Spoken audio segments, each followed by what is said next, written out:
Hello everyone, and welcome back to the channel. And in today's video, we are doing What If Cooler Turned Good Part 3. Or is it the finale? Stay tuned and find out. We start with a scenario after the Cell games. The Z Fighters are using Dragon Balls to undo all the actions done by Cell, but there is still one more problem.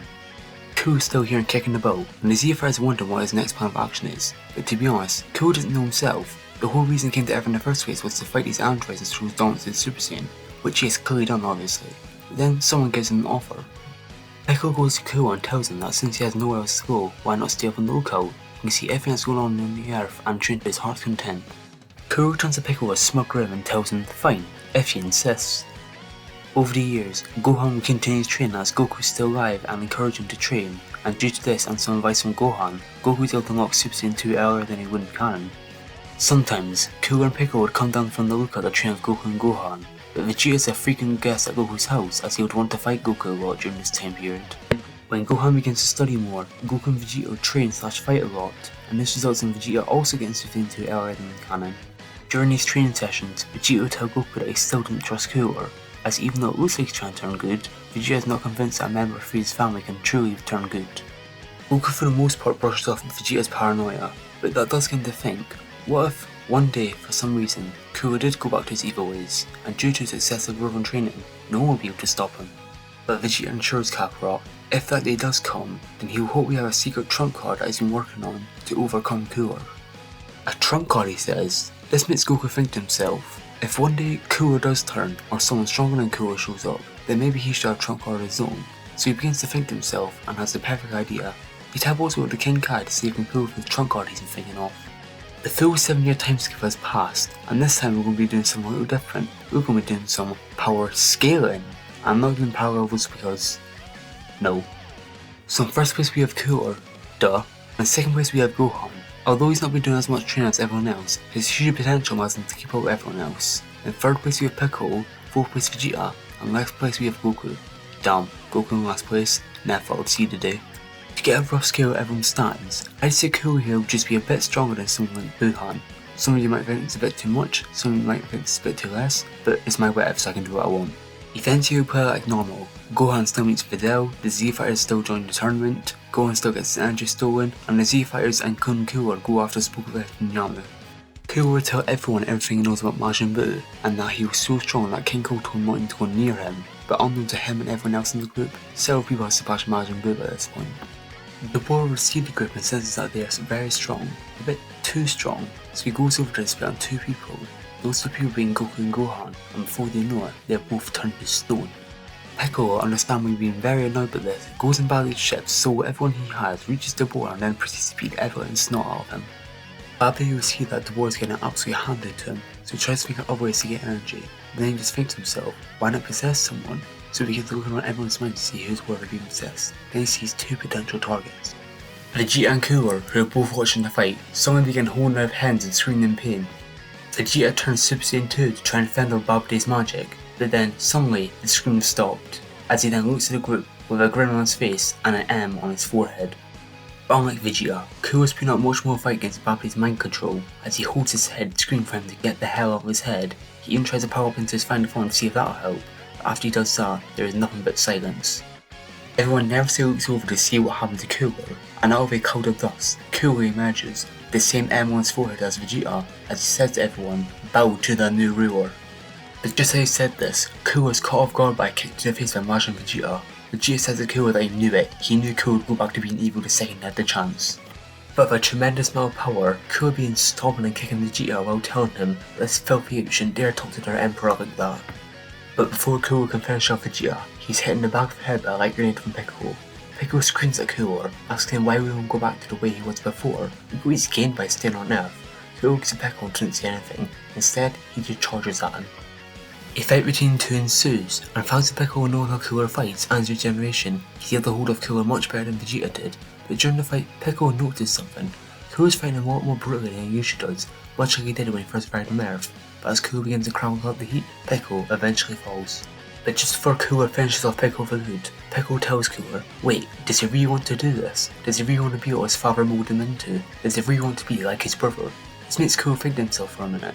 Does he really actually want to do this? But as he's thinking this, They both face someone's faintly stream Final Flash, as Vegeta launches the Final Flash right towards Cooler that hits him directly, and destroys Babid's whole ship along with it.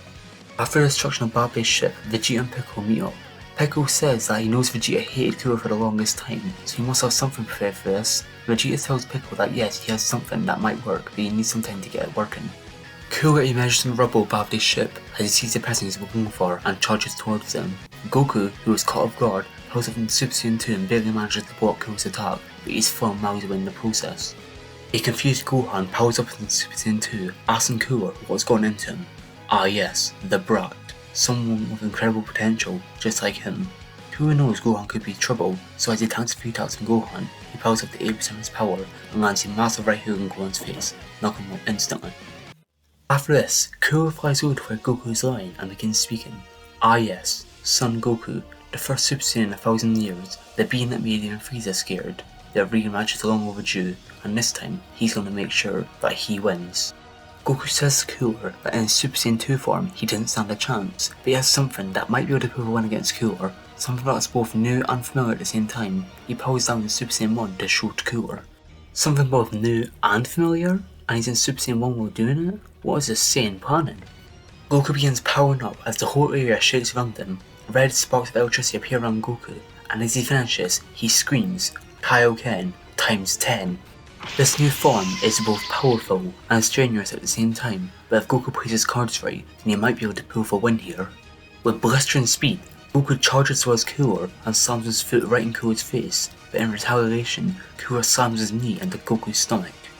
The epic battle that shakes the entire earth ensues, and thanks to Goku's martial arts skills, he's able to land some very good shots on Cooler that weaken him, but as Cooler begins powering up more and more, Goku's chance of winning becomes slimmer and slimmer. That is until two more people join the fight. Piccolo and Majin Vegeta join the fight against Cooler, but something seems different about Vegeta. He has long golden hair, no eyebrows, and power that even surpasses Goku with his Super Kaioken times 10. Take a long good look, Cooler. This is the power that will defeat you.